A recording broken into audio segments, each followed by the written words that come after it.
SSC जैसे competitive exams की तैयारी में इंग्लिश वोकैबुलरी अक्सर एक बड़ी परेशानी बन जाती है ना? ऐसा लगता है रोज नए नए शब्द सीखो और अगले दिन पुराने वाले दिमाग से गायब। लेकिन अब इस टेंशन को खत्म करने का टाइम आ गया है। आज हम इस मुश्किल को बिल्कुल आसान बना देंगे। इसके लिए कोई रॉकेट साइंस नहीं चाहिए। हम सिंपल अपने इंग्लिश स्टाइल में सीखेंगे ताकि हर एक शब्द आपके दिमाग में ना हमेशा के लिए लॉक हो जाए। तो चलिए शुरू करते हैं। देखिए, शब्दों को याद करने का सबसे अच्छा तरीका है उन्हें थीम्स में बांट देना।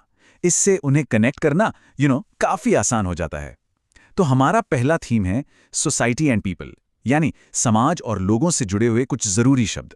पहला शब्द है पैट्रियार्की, जिसे हिंदी में कहते हैं पितृसत्ता।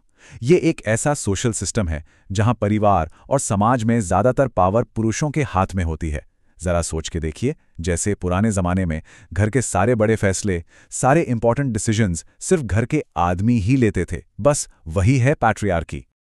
ओके, अगला शब्द है डाइवर्सिटी, यानी विविधता। इसका तो सबसे बेहतरीन एग्जाम्पल अपना देश भारत ही है। यहां देखिए कितनी अलग अलग भाषाएं हैं, पहनावे हैं, अलग अलग त्योहार हैं। लोगों के बीच इसी अनोखेपन को, इसी वैरायटी को डाइवर्सिटी कहते हैं। और सच पूछो तो यही इसकी सबसे बड़ी खूबसूरती है। अब ये शब्द है आर्बिट्रेटर। इसका सबसे आसान हिंदी मतलब है पंच।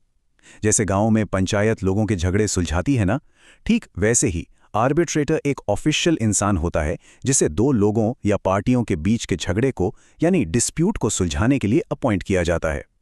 तो जब कोई झगड़ा एमिकेबली सॉल्व होता है, इसका मतलब क्या हुआ? बहुत सिंपल। इसका मतलब है मैत्रीपूर्ण तरीके से, यानी दोस्ती से, बिना किसी लड़ाई झगड़े के। जैसे अगर हम कहें they settled the dispute amicably, तो इसका मतलब है कि उन्होंने आपस में मिल बैठकर मामला शांति से सुलझा लिया। और अब आते हैं बैंटर पर। ये वो हल्की फुल्की मजेदार नोक झोंक है जो अक्सर दोस्तों के बीच चलती रहती है। सिंपल शब्दों में कहें तो ये एक प्लेफुल मजाक है जिसका कोई बुरा नहीं मानता। वो दोस्तों वाली खींचातानी, बस वही है बैंटर। चलिए अब दूसरे सेक्शन की तरफ बढ़ते हैं। अब हम उन शब्दों को देखेंगे जो हमारे विचारों और हमारे एहसासों से जुड़े हैं। तो आइए बात करते हैं थॉट्स एंड फीलिंग्स की।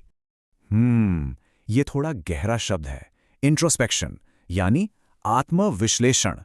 जब हम कभी शांति से बैठकर अपने ही मन के अंदर झांकते हैं, अपने विचारों और अपनी फीलिंग्स को समझने की कोशिश करते हैं ना, तो उस प्रोसेस को इंट्रोस्पेक्शन कहते हैं। अगला है ऑस्टेयर। इसके दो मतलब हो सकते हैं, सख्त या गंभीर। जैसे अगर कोई टीचर बहुत स्ट्रिक्ट हो तो हम कह सकते हैं ही हैज़ एन ऑस्टेयर मैनर। या फिर अगर कोई बहुत ही सादी सिंपल सी जिंदगी जीता हो बिना किसी शानो शौकत के, तो उस लाइफस्टाइल को भी ऑस्टेयर कहते हैं। ओके, ये एक फ्रेज है डॉन्स ऑन। इसका मतलब है किसी बात का अचानक से समझ में आना या कोई आइडिया अचानक से दिमाग में आ जाना।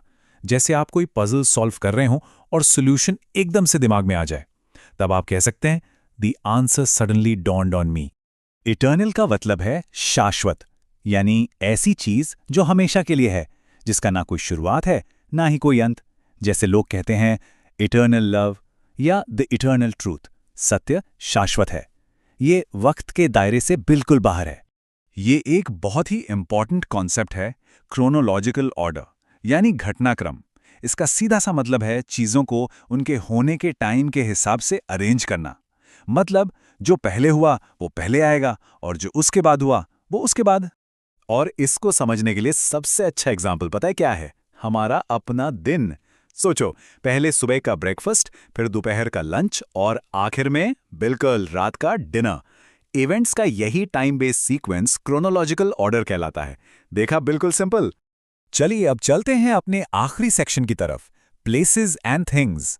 यहां हम कुछ आम जगहों और चीजों से जुड़े इंग्लिश शब्द सीखेंगे जो एग्जाम्स में भी आते हैं। ये वाला मिंट पुदीना नहीं है। इंग्लिश में मिंट का एक और मतलब होता है टकसाल। ये वो सरकारी फैक्ट्री है जहां सिक्के यानी कॉइन्स बनाए जाते हैं। तो अगली बार मिंट जूलेप नहीं, मिंट कंडीशन कॉइन के बारे में सोचना। बायोलॉजी से जुड़ा एक बहुत आसान सा शब्द टैडपोल।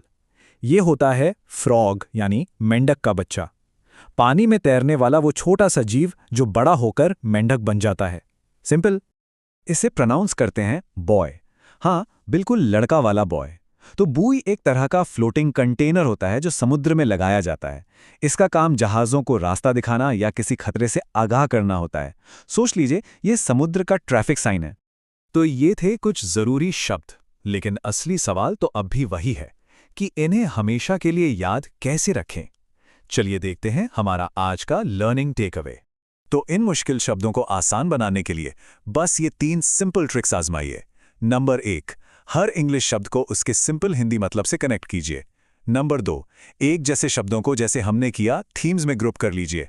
और नंबर 3, हर शब्द को एक रियल लाइफ एग्जाम्पल से विजुअलाइज करने की कोशिश कीजिए। इन ट्रिक्स से बिलीव मी, वोकैबुलरी याद रखना बहुत आसान हो जाएगा। और जाते जाते एक बोनस शब्द, एक्शनेबल। इसका मतलब है कदम उठाने योग्य, यानी ऐसी चीज जिस पर एक्शन लिया जा सके। आज जो हमने ये 3 ट्रिक्स सीखी है ना, वो सिर्फ इंफॉर्मेशन नहीं बल्कि एक एक्शनेबल प्लान है। इसे आज से ही अपनी पढ़ाई में इस्तेमाल करना शुरू कीजिए। तो ये था इंग्लिश वोकैबुलरी को आसान बनाने का हमारा तरीका। अब बारी है इसे आजमाने की। तो खुद से पूछिए, आज कौन सा नया पावरफुल शब्द सीखने जा रहे हैं। नॉलेज की यही जर्नी तो हमें आगे ले जाती है। तो बस सीखते रहिए और आगे बढ़ते रहिए।